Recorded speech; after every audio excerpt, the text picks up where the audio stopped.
নমস্কার, বাংলা স্ফিয়ার উইকেন্ডে আপনাদের সকলকে স্বাগত জানাচ্ছি। গত সপ্তাহে আমি বিধান থেকে বিধানচন্দ্রের তৃতীয় পর্ব শেষ করেছিলাম। আজ চতুর্থ পর্ব। আপনাদের মনে করিয়ে দেওয়ার জন্য আমি তৃতীয় এপিসোডের শেষাংশটুকু একটু খেই ধরিয়ে দিতে চাই। আমি বলেছিলাম ক্যাম্বেল কলেজে নতুন যিনি মাথা হয়ে এসছিলেন তার সঙ্গে বিধানবাবুর খটাখটি লাগে প্রথম দিনেই। তাকে বাড়িতে ডেকে নিয়ে ওই সাহেব, মেজর রেইটার নাম, বিধানবাবুর কাছে জানতে চান যে তিনি কি কি কাজ করেন।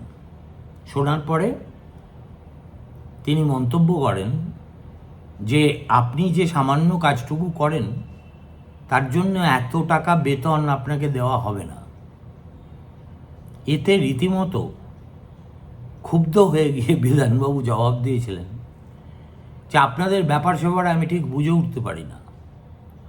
একজন এফআরসিএস এমআরসিপি কলকাতার এমডি 350 টাকা বেতন পাবেন, আর এফআরসিএসে ফেল করা একজন এসে সাহেব বলে 1,500 টাকা বেতন পাবেন। এই বৈষম্যের কি মানে হয় আমি জানি না।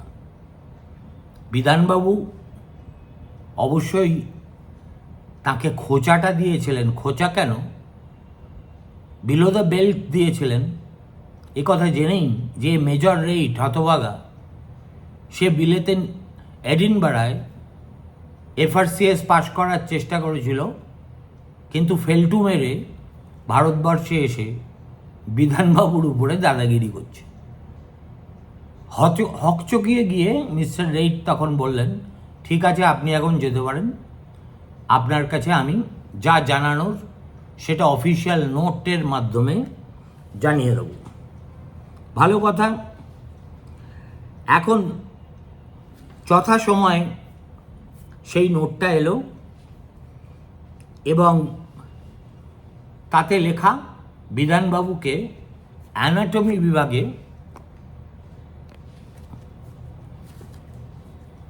হাজির থাকতে হবে প্রতিদিন 12 AM to 3 PM। 12 AM মানে রাত্রির 12টা থেকে পরের দিন বিকেল 3টে পর্যন্ত। এখন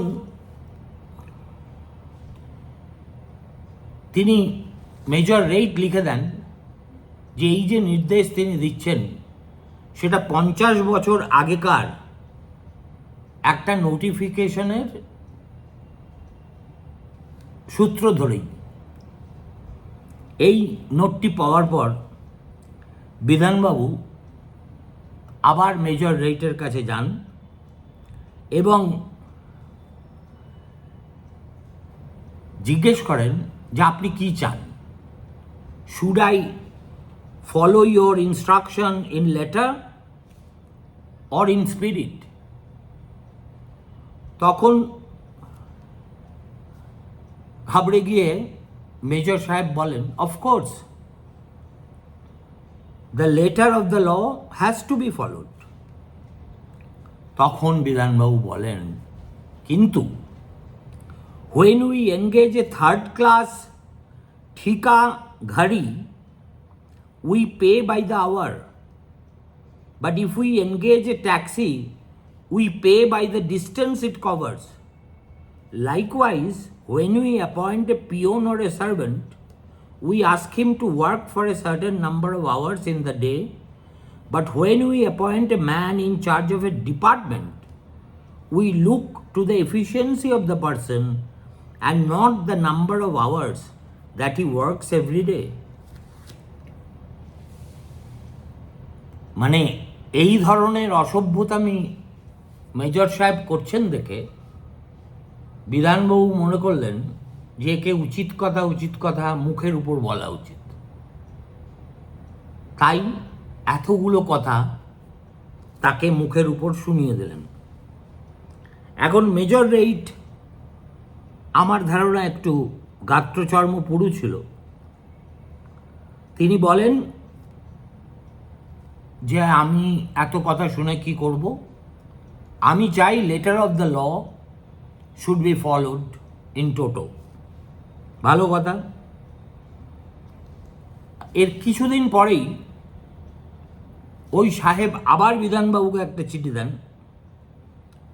তাতে তিনি জিজ্ঞেস করেন যে ছাত্রদের টিউটোরিয়াল ক্লাস নেওয়ার জন্য, তাও আবার সিনিয়র সার্জিক্যাল স্টুডেন্টদের, তিনি বিকেল 4টে থেকে 5টা পর্যন্ত সময় দিতে পারবেন কিনা।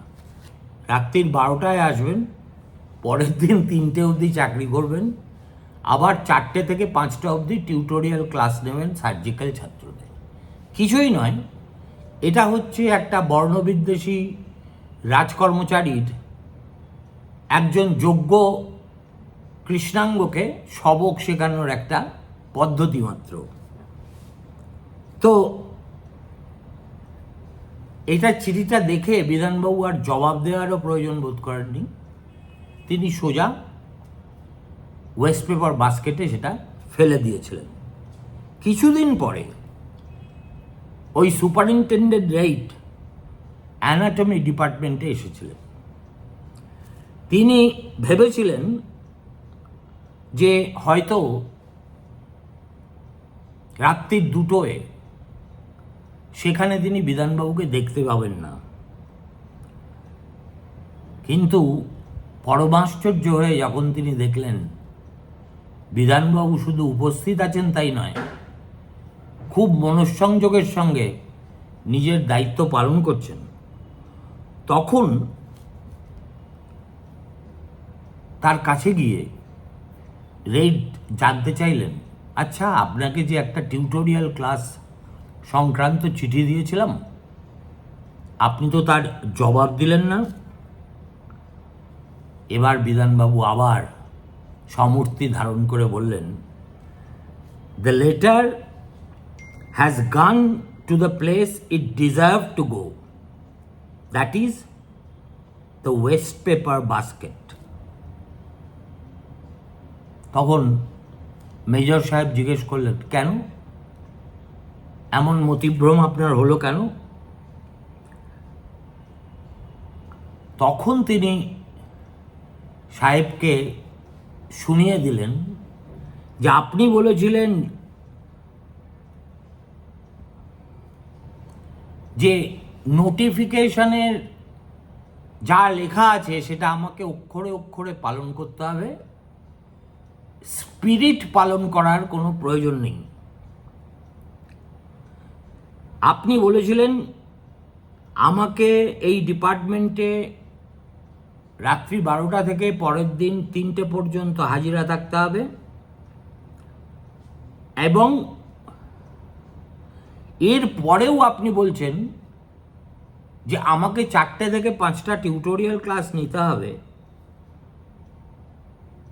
আপনি কি মনে করেন? I refuse to accept your suggestions. তখন রেইড বলেন, what you are doing amounts to ডিসওবিডিয়েন্স।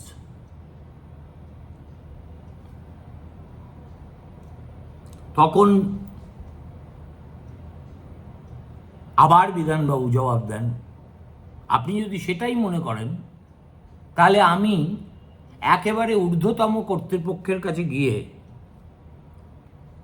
আমার যা বক্তব্য আত্মপক্ষ সমর্থনে সে কথা বলে আসতে পারি। তারপরে আর কোনো জবাব না দিয়ে মেজর সাহেব অ্যানাটমি রুম থেকে বেরিয়ে গেলেন। এই ক্যাম্বেল মেডিকেল স্কুলে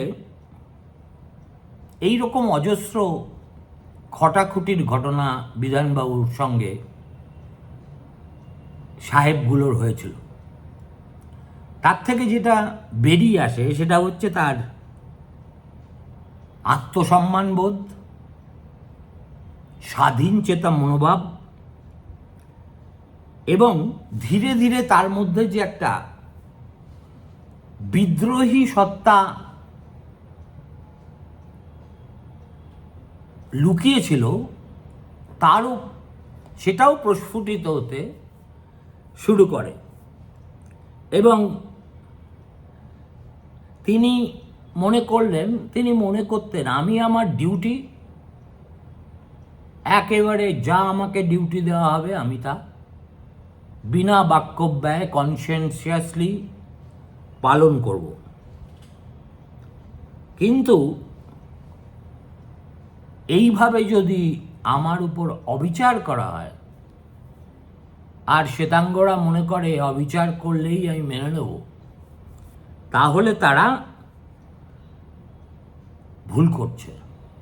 কেননা আনরিজনেবল এবং আনওয়ারেন্টেড ইনসাল্ট আমি মানব না, আমি তার প্রতিবাদ করবই। এরপরে একদিন একটা ঘটনা ঘটল। তখন বাংলার লেফটেন্যান্ট গভর্নর ছিলেন অ্যান্ড্রিউ ফ্রেজার। তিনি ক্যাম্বেল মেডিকেল স্কুল ভিজিট করতে এসেছেন। হঠাৎ তার সঙ্গে বিধানবাবুর দেখা হয়ে গেল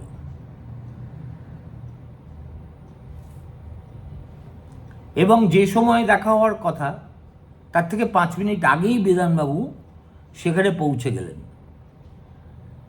পৌঁছে দেখেন তার বন্ধুরা এবং সহকর্মীরা অনেকেই সেখানে উপস্থিত আছেন লেফটেন্যান্ট গভর্নরকে রিসিভ করার জন্য। তার মধ্যে যে মেজর রেইটও দাঁড়িয়েছিলেন সেটা তিনি লক্ষ্যই করেননি বা ইচ্ছে করেই লক্ষ্য করেননি।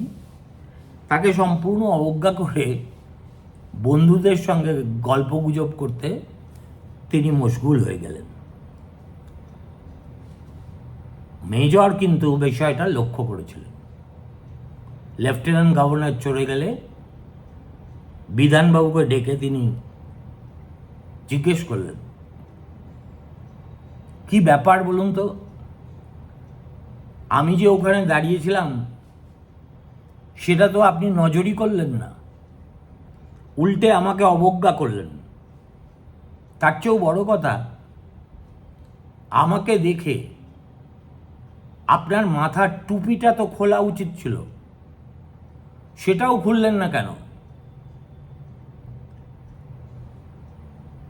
বিধানবাবু তখন বললেন, দেখুন সত্যি আপনি যে ওখানে দাঁড়িয়ে আছেন আমি সেটা লক্ষ্যই করিনি। আর তারপরে যেটা বললেন সেটা আরও মারাত্মক। বললেন, আমি তো বিলেতে ছিলাম, বিলেতে ছাত্রাবস্থায় কোনোদিন কোনো অধ্যাপকের সামনে আমাকে মাথা থেকে টুপি খুলতে হয়নি।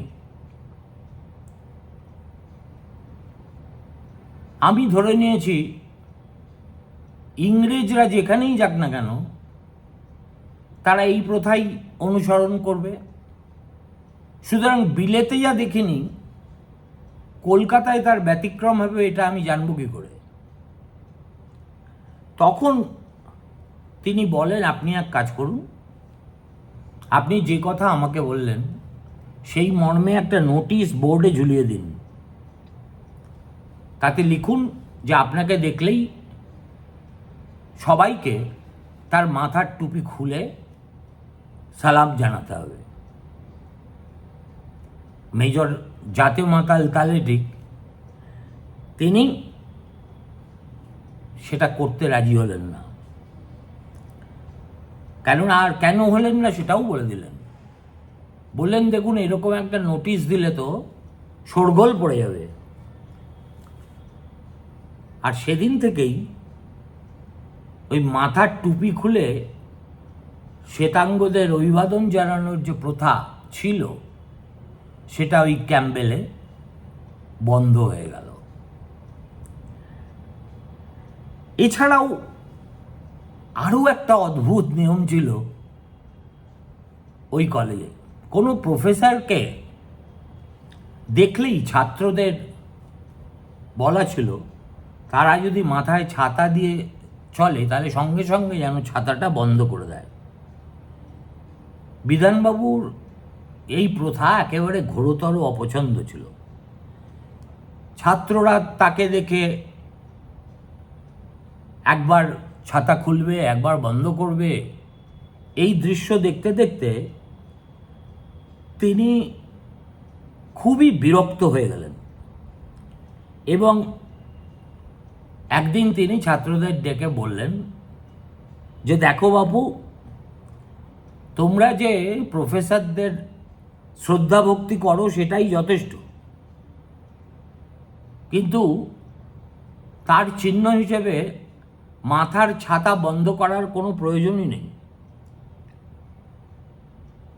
আর এই কথা তিনি ছাত্রদের বলেছিলেন এমন একটা দিনে, যেদিনই ওই মেজর রেড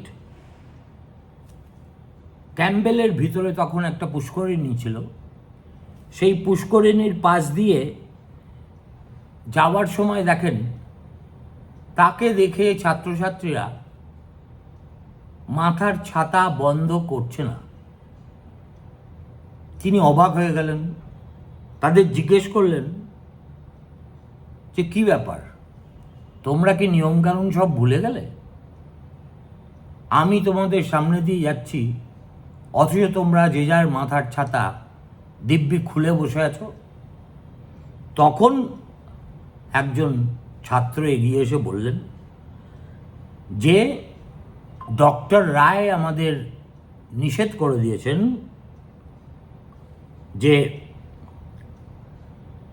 সুপারিনটেন্ডেন্ট বা প্রফেসরদের সঙ্গে দেখা হয়ে গেলে শ্রদ্ধা প্রদর্শন করাই যথেষ্ট, তার জন্য ছাতা বন্ধ করতে হবে না।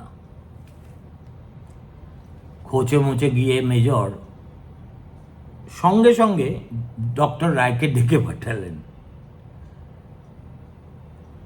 ডেকে পাঠিয়ে অভিযোগ করলেন, আপনি তো দেখছি ছাত্রছাত্রীদের মধ্যে বিশৃঙ্খলা সৃষ্টির, তাদেরকে বিদ্রোহী করে তোলার মতলব করছেন। বিধানবাবু সঙ্গে সঙ্গে এই অভিযোগ প্রত্যাখ্যান করে বললেন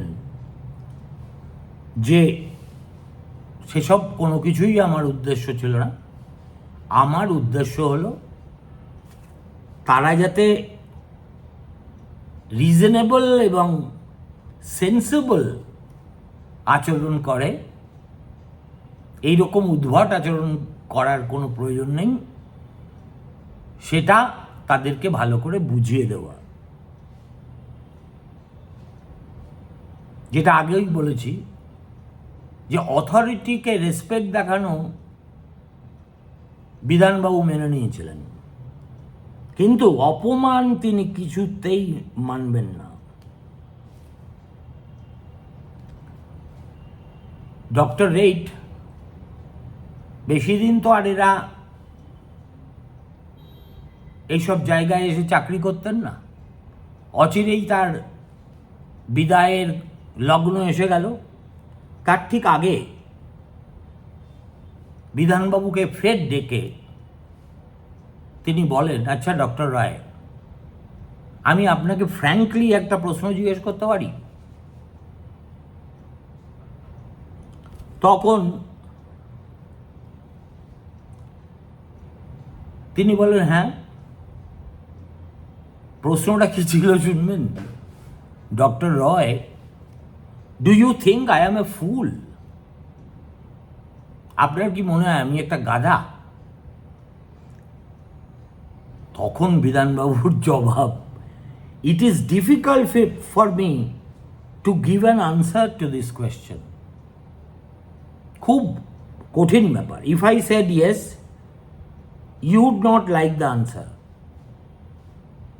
and if I said no, I would hurt my conscience. I don't know what answer to give you. আমি যদি বলি হ্যাঁ আপনি মূর্খ,